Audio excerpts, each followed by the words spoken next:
Everyone and नमस्ते। आप सभी का एक बार फिर से स्वागत है मेरे यूट्यूब चैनल रूहानी किस्से में। तो कैसे हैं आप सब? आशा करती हूँ आप सभी लोग अपने अपने जीवन में मस्त, खुश, स्वस्थ और व्यस्त होंगे। आज एक और कहानी आप सभी के सामने लेकर आ गई हूँ। क्या आपने कभी महसूस किया है कि कुछ जगहें अपनी कहानियाँ खुद बयां करती है? उनके सन्नाटे में छिपा राज, उनके कोनों में दबी चीखें। रायपुर के बाहरी इलाके में ऐसा ही एक कब्रिस्तान है। कहते हैं वहाँ की छठी कब्र सिर्फ एक कब्र नहीं बल्कि एक ऐसा राज है जिसे जो भी जानने की कोशिश करता है वह अपनी जिंदगी का सबसे बड़ा सौदा कर बैठता है। वो रात थी अमावस्या की। पूरा गांव सन्नाटे में डूबा हुआ था, लेकिन कब्रिस्तान के पास रहने वाले लोगों ने एक ऐसा मंजर देखा जिसे बयां करना मुश्किल है। वो छठी कब्र से उठने वाली रोशनी, वो अजीब सी आवाज़ें, कुछ था जो उस रात बदलने वाला था।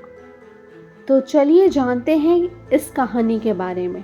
लेकिन कहानी शुरू करने के पहले मैं आप सभी को कहना चाहती हूँ, अगर आप लोग मेरे चैनल को अब तक सब्सक्राइब नहीं किए हैं तो प्लीज़ मेरे चैनल को सब्सक्राइब कर लीजिए और साथ ही साथ बेल नोटिफिकेशन ऑन करना ना भूलिएगा। और जिन्हें सब्सक्राइब कैसे करना है नहीं पता है, मैं उन सभी के लिए बता देना चाहती हूँ कि मेरे चैनल के नाम के नीचे जो सब्सक्राइब बटन है उसे क्लिक करें। जो वो वाइट बटन है आप सब्सक्राइब कर लेंगे, उसके बाद वो ग्रे आउट हो जाएगा। तो चलिए आज की कहानी शुरू करते हैं। रायपुर के बाहरी इलाके में स्थित एक पुराना कब्रिस्तान, जिसे शमशान एक कदीम के नाम से जाना जाता था, हमेशा रहस्यमयी कहानियों का केंद्र है। इस कब्रिस्तान में छठी कब्र के बारे में अजीब बातें कही जाती थी। माना जाता था कि यह कब्र किसी शापित आत्मा का घर है और जो कोई भी इसके पास रात बिताने की कोशिश करता है वह कभी लौटकर नहीं आता। एक पुरानी दंत कथा के अनुसार यह छठी कब्र किसी अनजान महिला की है, जिसकी मौत ना जाने कैसे और क्यों हुई थी। कहते हैं कि वह औरत अपने जीवन में बहुत दुखी और अकेली थी और उसकी आत्मा को कभी शांति नहीं मिली।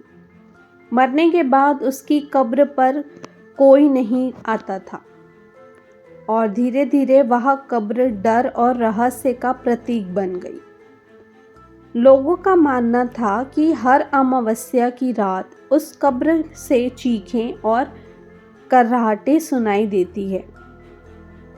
आसपास के लोग दावा करते थे कि उन्होंने कभी कभी वहां से किसी की परछाई को घूमते हुए देखा है। एक रात अमावस्या के कुछ दिन पहले राहगीरों के एक समूह ने देखा कि एक अजनबी उस कब्रिस्तान में दाखिल हो रहा है। यह शख्स लंबा, दुबला, पतला और एक साधारण सी लाल जैकेट पहने हुए था। उसकी चाल धीमी थी, मानो वह कुछ ढूंढ रहा हो। किसी ने उससे बात करने की हिम्मत नहीं की, लेकिन उसकी हरकतें सबको अजीब लगी। उसके बाद कई दिनों तक उस अजनबी को किसी ने नहीं देखा, लेकिन उस रात के बाद कब्रिस्तान के पास की हवाओं में कुछ बदल गया। उस घटना के कुछ दिन बाद कब्रिस्तान के पास रहने वाले लोगों ने अजीब चीज़ें महसूस करनी शुरू कर दी। हर रात ठीक आधी रात को छठी कब्र से अजीब चमक उठती। पहले यह हल्की सी रोशनी थी, लेकिन धीरे धीरे यह इतनी तेज हो गई कि आसपास के घरों तक दिखाई देने लगी। इसके अलावा हर रात कब्रिस्तान से एक धीमी गहरी आवाज़ सुनाई देती थी, जैसे कोई किसी को बुला रहा हो। आवाज़ इतनी डरावनी थी कि लोग रात में अपने घरों से बाहर निकलने से डरने लगे।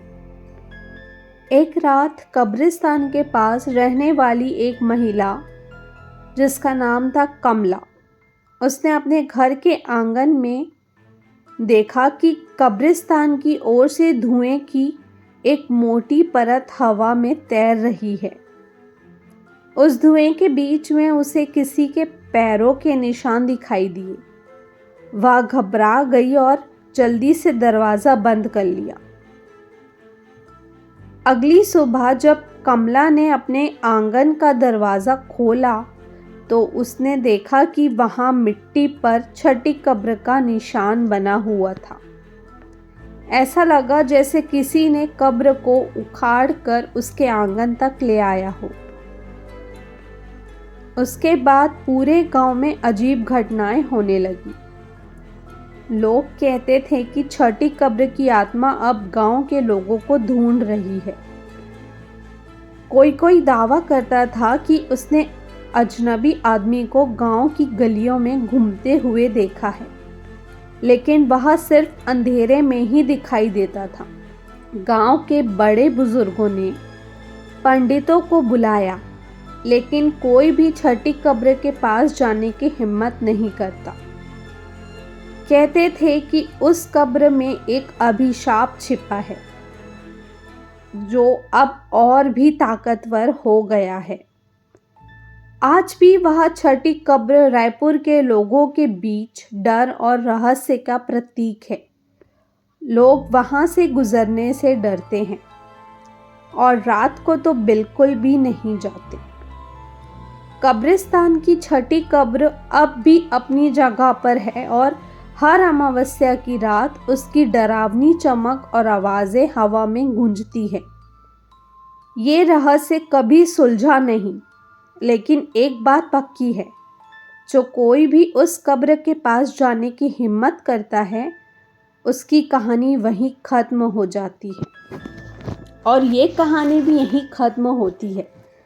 तो आप सभी को ये कहानी कैसी लगी, मुझे कमेंट बॉक्स में कमेंट ज़रूर करिएगा और मेरे चैनल को सब्सक्राइब किए बिना मत जाना। साथ ही अगर आप लोगों के पास भी कोई हॉरर किस्से हैं जो आप मुझसे शेयर करना चाहते हैं, तो आप इंस्टाग्राम में मुझसे जुड़ सकते हैं और अपनी कहानियाँ मुझे मैसेज कर सकते हैं। मेरे इंस्टाग्राम के पेज का लिंक मेरे यूट्यूब चैनल के डिस्क्रिप्शन में मेंशन है और मैंने कमेंट बॉक्स में पिन कर दिया है। तो मुझसे कनेक्ट करिए और बताइए कि आप लोगों के पास भी कोई हॉरर किस्से या कहानियाँ हैं क्या। तो चलिए, कल मैं फिर से मिलती हूँ आप लोगों से एक और किस्से के साथ। तब तक के लिए bye bye, take care and thank you for watching.